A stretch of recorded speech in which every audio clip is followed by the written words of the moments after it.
This week on Jerusalem Dateline, Evangelical Christian leaders meet Saudi leaders on the eve of the 9/11 anniversary. Plus, Netanyahu riles the Arab world with a campaign pledge to annex the Jordan Valley. And we ask Israeli voters in Tel Aviv who they'll choose. All this and more this week on Jerusalem Dateline. Hello and welcome to this edition of Jerusalem Dateline. I'm Julie Stahl, filling in for Chris Mitchell. For the second time in less than a year, a delegation of U.S. Evangelical Christian leaders accepted an invitation to visit Saudi Arabia and its leaders. As Chris Mitchell reports from Jeddah, the visit marked one more step in a growing relationship between U.S. evangelicals and the Sunni Arab leaders of the Middle East. The visit certainly made the national news here. To see every newspaper in this country have evangelicals above the fold, not hiding our visit, but celebrating our visit. This is, to put it mildly, this is historic. The delegation met with Crown Prince Mohammed bin Salman on the eve of the anniversary of 9/11. To some, it may seem like an unlikely time, but the leader of the delegation, Joel Rosenberg, said there was a purpose behind the timing. The Saudi Arabia of 18 years ago, the Saudi Arabia that, out of which Osama bin Laden came, Al-Qaeda, and the radical theology of violent jihad, that Saudi Arabia doesn't exist anymore. They have made sweeping changes that most Americans, most Christians aren't aware of. I was profoundly astounded of how much freedoms are being given to women here. We talk about veiled women, women under the veil, and the country under the veil. And I think there's a veil over people's perceptions in the West. There's a misunderstanding. Many in the West see the Crown Prince and Saudi Arabia through a prism, including the murder investigation of journalist Jamal Khashoggi.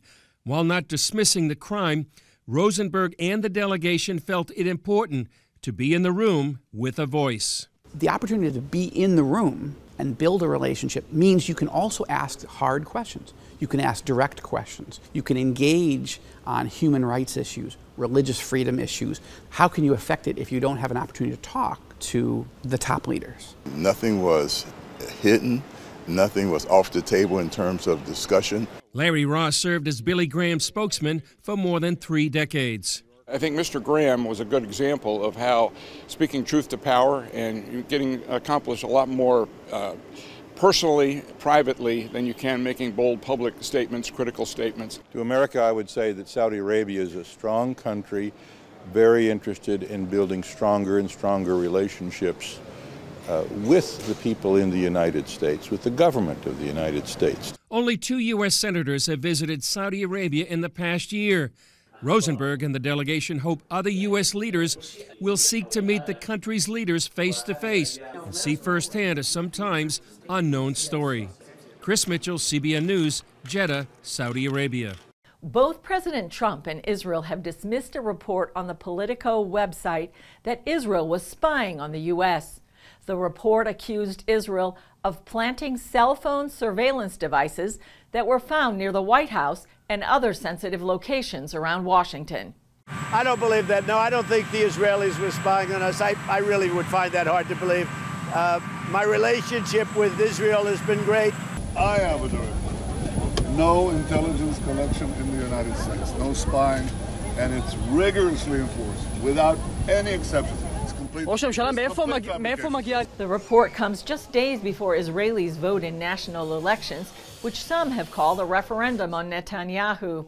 Netanyahu often highlights his close ties with Trump. Just a week before Israeli elections, Netanyahu pressed forward in his battle against Iran's nuclear development with a new revelation. Prime Minister Netanyahu revealed what he called a second Iranian atomic warehouse at a press conference in Jerusalem. Today we reveal that yet another secret nuclear site was exposed in the archives that we brought from Tehran. In this site, Iran conducted experiments to develop nuclear weapons. This is the site near Abadeh, south of Isfahan. When Iran realized that we uncovered this site, here's what they did. They destroyed the site. Netanyahu pointed to before and after pictures and said Iran tried to destroy the evidence after they knew Israel was on to them. This is what I have to say to the tyrants of Tehran. Israel knows what you're doing. Israel knows when you're doing it, and Israel knows where you're doing it. We will continue to expose your lies. What we see is a consistent pattern of Iranian lies, deception, and violations. Last year, Netanyahu revealed that Israel's Mossad had discovered and smuggled back to Israel an Iranian nuclear archive. Later at the UN, he also exposed what he called a secret atomic warehouse located in a Tehran neighborhood. I call on the international community to wake up, to realize that Iran is systematically lying, and I call on the international community to join President Trump's sanctions to exert more pressure on Iran. The only way to stop Iran's march to the bomb and its aggression in the region is pressure, pressure, and more pressure. Iran's Foreign Minister Javad Zarif denied the accusation and accused Netanyahu of trying to start a war. He tweeted, "The possessor of real nukes cries wolf" on an alleged demolished site in Iran. The revelation comes at a time of heightened tensions between Iran and the international community over its nuclear program. The International Atomic Energy Agency announced earlier this week that it had found traces of uranium at the first atomic warehouse that Netanyahu identified last year. It also comes as campaigning intensifies ahead of Israel's elections. Netanyahu's critics say he's using national security to campaign, but it's clear that whoever Israel's next prime minister will be, he'll have to deal with the growing threat of Iran. The day after his Iranian revelation, Netanyahu riled the United Nations, Arab League, and others with a campaign pledge to annex part of biblical Judea and Samaria. The move comes ahead of the rollout of President Trump's peace plan. In a campaign speech to his Likud party, Israeli Prime Minister Netanyahu promised to annex the Jordan Valley and the northern part of the Dead Sea. Today, I'm announcing my intention to apply, with the formation of the next government, Israeli sovereignty on the Jordan Valley and northern Dead Sea. The Palestinian Authority considers this area to be part of the West Bank, where it wants to establish a future state. Netanyahu also has plans for Israeli communities throughout the rest of Judea and Samaria. This is a historic opportunity, a one-time opportunity to extend Israeli sovereignty on our settlements in Judea and Samaria, and also on other important regions for our security, for our heritage, and for our future. President Trump is expected to roll out his Israeli-Palestinian deal of the century after the elections. Out of respect for President Trump and out of great trust in our friendship, I will wait to impose Israeli sovereignty over all the settlements until after the presentation of the president's diplomatic plan. The United Nations said unilateral actions would not be helpful to the peace process. Such a prospect would be devastating to the potential of reviving negotiations, regional peace, and the very essence of a two-state solution. Saudi Arabia condemned the move as a serious escalation, and the Arab League held an emergency meeting. The Council is considering this announcement a serious development and a new Israeli aggression through its intention to violate international law, the UN Charter, and the concerned resolutions of the international legitimacy. During his speech, security guards whisked Netanyahu out of the room after sirens sounded when terrorists in Gaza launched 2 rockets at Ashkelon and Ashdod, where he was speaking. Netanyahu later returned to finish his speech. Meanwhile, Israelis have a few more days to decide which one of the more than 30 political parties they'll vote for. I'm not sure yet about which I'm going to decide, but for now it seems like I'm going to go with blue and white. Only Bibi. We have a saying here. Only Bibi. Polls show that the Likud and the blue and white party of Benny Gantz are virtually tied for first place. Following the election, the hard part begins, when the winner works to pull together parties to form a coalition government. Coming up, what does the Bible say about the West Bank? Roman soldiers destroy the Second Temple of Jerusalem. Centuries of eyewitnesses say the temple treasures survived. But where are they? They went from Jerusalem to Rome, Rome to Carthage, Carthage to Byzantium. Historians are silent about what happened to it next.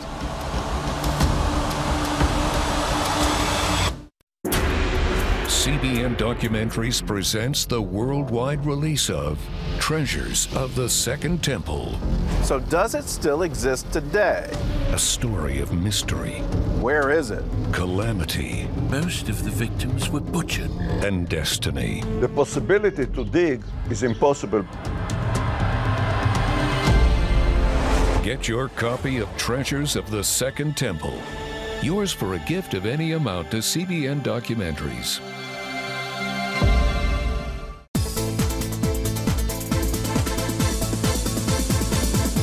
The Jewish New Year is approaching, and there's no better time to explore the major holidays celebrated by Jewish people each year. In CBN's free guide, The Jewish Holidays, you'll discover why these special occasions are so central to Jewish life. Learn about the biblical festivals Jesus observed throughout his life.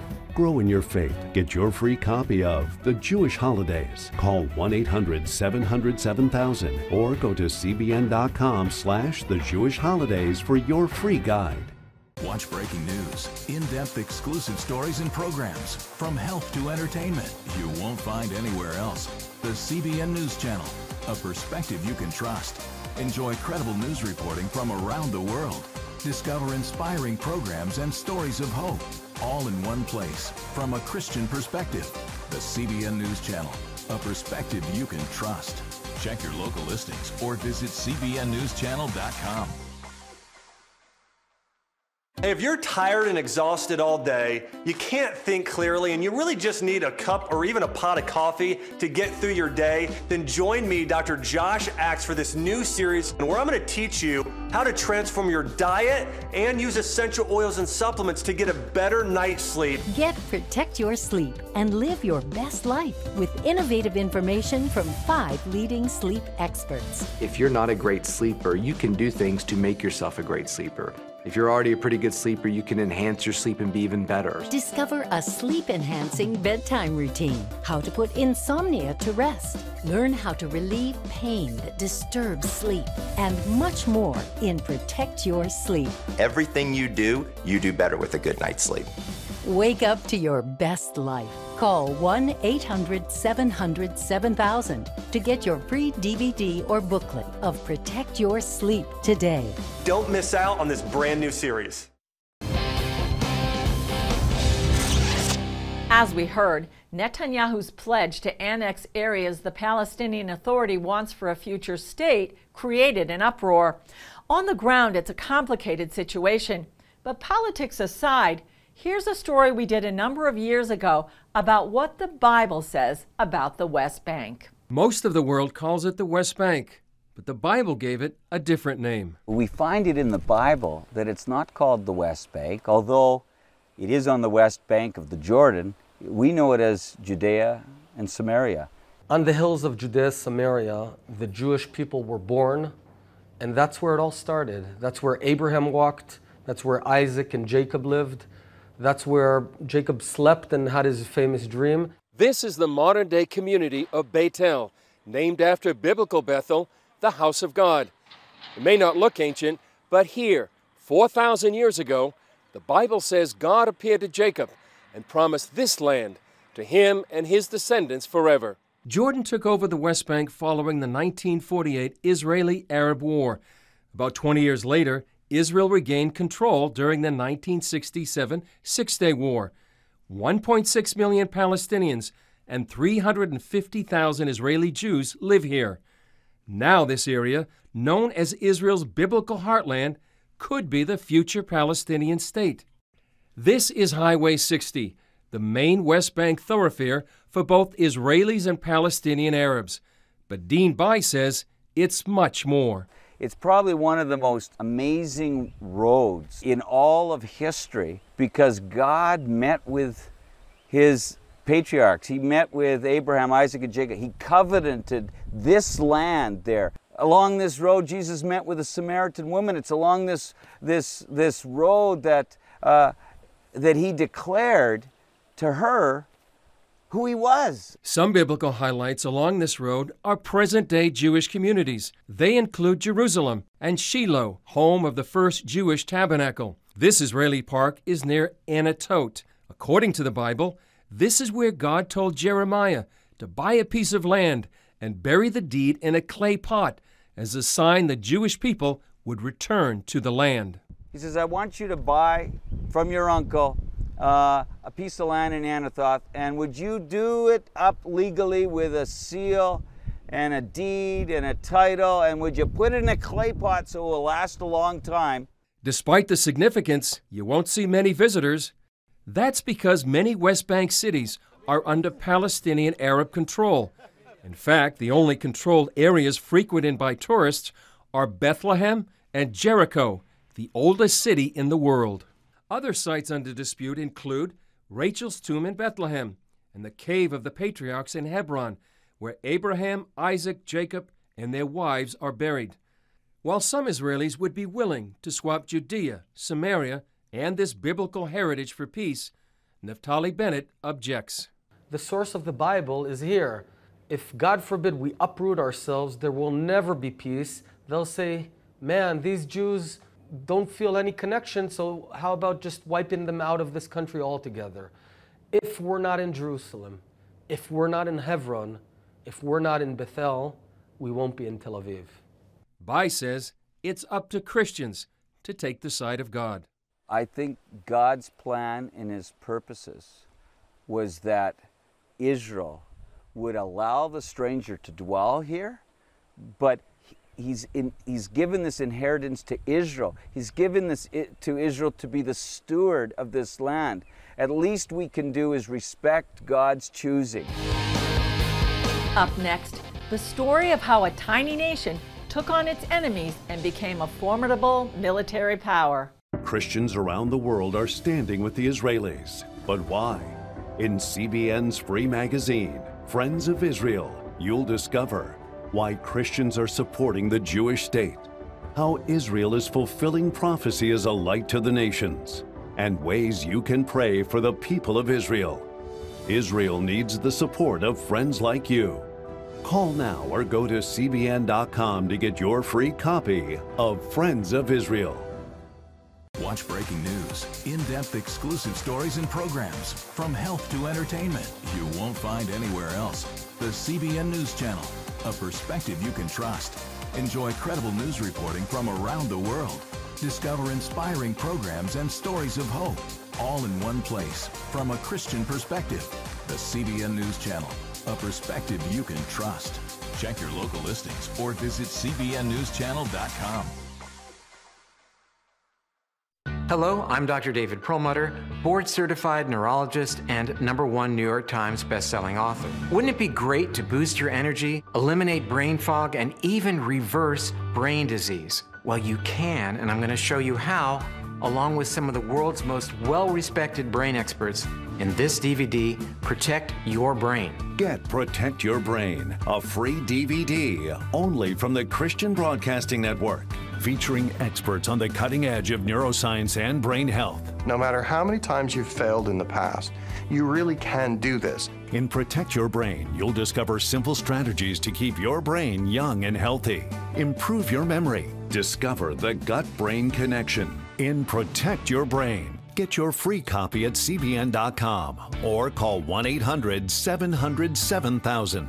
If you want to improve the quality of your life, get the DVD Protect Your Brain and get it today. When Israel's enemies began shooting missiles into the Jewish state, Israel developed a system that's the equivalent of a bullet hitting a bullet. That's just one example of how Israel became a world leader in developing state-of-the-art weapons.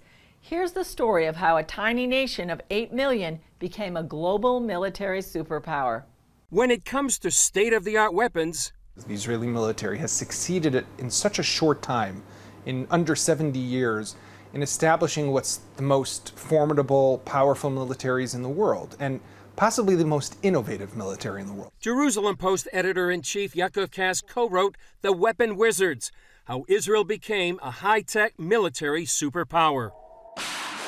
Israel is at the forefront of missile defense technology, whether it's the Arrow or the Iron Dome, which everyone is familiar with. Israel is a world leader in drone technology. Israel builds its own tanks. Israel is leading in cyber warfare. Where did all of this come from? How did such a tiny little country, in such a short amount of time, managed to achieve such great success. Katz says one reason Israel achieved this level of success is simply survival. 70 years ago, 5 Arab nations attacked Israel the day it was born, a country with only one natural resource. What was the one natural resource that Israel had? The Jewish brain. And those brains were what was used to be able to survive. So when you have this amazing recipe of threat, of this threat matrix, of your back up against the wall, you have no choice but to use the one thing you have, which is your brain, and you have to innovate. And Israel did just that. Case in point, Israel's anti-missile defense system. The Iron Dome has shot down hundreds of rockets fired out of Gaza behind me into Israel. That's how Israel said, 1 second, we're facing missiles that are coming at us from Iraq, from Syria, from Gaza. We have to come up with a system that doesn't exist in today's world. And that's how they came up with the Arrow, which can intercept ballistic missiles, and with David's Sling, which can intercept medium-range missiles, and with Iron Dome, which can intercept and is proven to intercept over 85% of the missiles that are fired from the Gaza Strip. And that's how Israel has developed this amazing technology that's still highly classified to detect the tunnels that Hamas is digging under the border between Israel and the Gaza Strip, a technology that exists nowhere else in the world. Not all of Israel's power comes from high-tech products. It also includes its people, especially how the army produces a culture of independence. We all think about the United States Army. Everyone's dressed in their uniforms, right? People take things very seriously. Everyone's saluting, sir, ma'am, all these terms. Israel's completely different. The ranks that you carry on your shoulder are meaningless to the in-between soldiers. That enables free thinking. It allows the chief of staff to speak with a low grunt soldier and be able to talk about things. And when you can talk about things, when you can have that free flow of information and ideas, you can create, you can innovate. People aren't afraid to speak their minds. That's a huge advantage of national proportion that I think you'll find nowhere else in the world but here. While the U.S. provides major weapon systems to Israel, America's military also benefits from the real-life testing of its equipment. One of the things that the U.S. benefits from is that Israel is the first country that has operational F-35s today. Katz says while Israel has shared a friendship with America, along the way, it's also had a helping hand from above. I'm a believer myself, and I think that it can't just be that it's all on its own, right? The hand of God, I think we see here almost daily in this country, in this region. The ingenuity, the entrepreneurship, the innovation is incredible. But there's that hand behind us that is pushing us along the way. Katz agrees weapons, technology, and innovation are the centerpieces of his book, but there's more to the overall story. Yes, it's about weapons, but it's also a story about, it's the tale of Israel. It's a story of an ancient people that returned to their historic homeland and against all odds, not just survived, but persevered. And that is the story of the state of Israel. Still ahead, we take you to Tel Aviv to hear what Israeli voters there are saying. Prophecy thousands of years old. We were called to be a light to the world. Being fulfilled today. Discover how. Get to life. Call 1-800-700-7000. We consider it our duty to reach out and help others around the world. For a gift of $10 or more, you can own the acclaimed CBN documentary To Life. Just call 1-800-700-7000 or log on to cbn.com. To treat a human, no matter what he is, which religious he has, which color he is, this is what I'm doing. See how the people of Israel are fulfilling prophecy. History is being written, and I want to be a part of it. By sharing their knowledge. In Africa, in Asia, in South America, in East Europe. And their love. This is how we work. This is us. Get to life. Call 1-800-700-7000 or log on to cbn.com. How'd you like to get a redo on your health, on your body, on your arteries, so you could have the energy you had 20 years ago? The great news is you can. I'm Dr. Mike Roizen, chair of the Wellness Institute at the Cleveland Clinic. I've written 4 New York Times bestsellers. But even better than having to read all that, you can listen to this DVD and watch it. Protect your heart? Yes, you can. Here's how.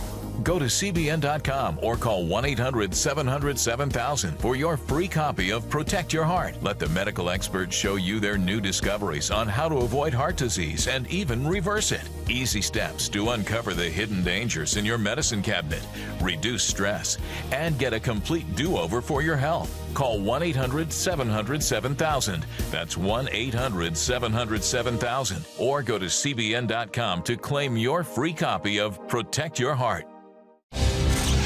Just ahead of Israeli elections, we went to Tel Aviv to find out what voters there had to say. Many said they'd choose the Kahol Lavan, or in English, Blue and White Party. That's led by Benny Gantz, a former IDF chief of staff. According to one poll, the Blue and White Party pulled ahead of Netanyahu's Likud party, but another poll put Likud ahead of Blue and White. Both, however, showed a larger right-wing bloc. Many Israelis are undecided about who they'll vote for, but here's what some had to say. Who do you want to win in the upcoming elections? I guess that I want to see Gantz as the next Prime Minister of Israel. I think that the current situation is not so well for us, politically, globally. We don't know who to choose for. I think that I will go for Gantz, but I don't know, maybe Gantz or Lieberman. Everyone except Bibi. He's a bit corrupted and he's too long leading this country. Just Kahol Lavan. Bibi, it's not good. Bibi, it's bad. Democratic Party, which is Meretz party. That's very soft left wing in Israel. Shirley, who are you going to vote for in the upcoming election? For Bibi, I think he's the man. He's a leader for our country. Yeah, I'm sure of it. Only Bibi. We have a saying here. Only Bibi. I really don't think that anyone else can take Israel to better places right now. For now, it seems like I'm going to go with Blue and White Party. You can't vote in the elections, but who would you vote for if you could? If I have the opportunity, I'll vote for Bibi. Why? No. He's a good man. He's very good because I've been here for maybe for 2 years and now. The security in Israel, everything in Israel is good. Benny Gantz. Why? Because I'm tired of the corruption and it's time for a change. And I think that he's a straight man. Yes, he lacks for experience, but he's great and he's relaxed. And I want to be relaxed. We are in Israel, Tel Aviv, and we like our freedom. Meretz. Why? Because their social and economical agenda is generally what I'm for. I would say Kahol Lavan Party. Why? I think that when you talk about the Prime Minister that have problems, like allegations against him, everything else would be fine by me. It's a good party. They have good meanings. I believe in them. I just need the change. We just need some sort of refreshment to this country. That's all for this edition of Jerusalem Dateline. Thanks for joining us. Remember, you can follow us on Facebook, Twitter, Instagram, and YouTube. And remember to pray for the Israelis as they go to vote in this decisive election. I'm Julie Stahl. We'll see you next time on Jerusalem Dateline.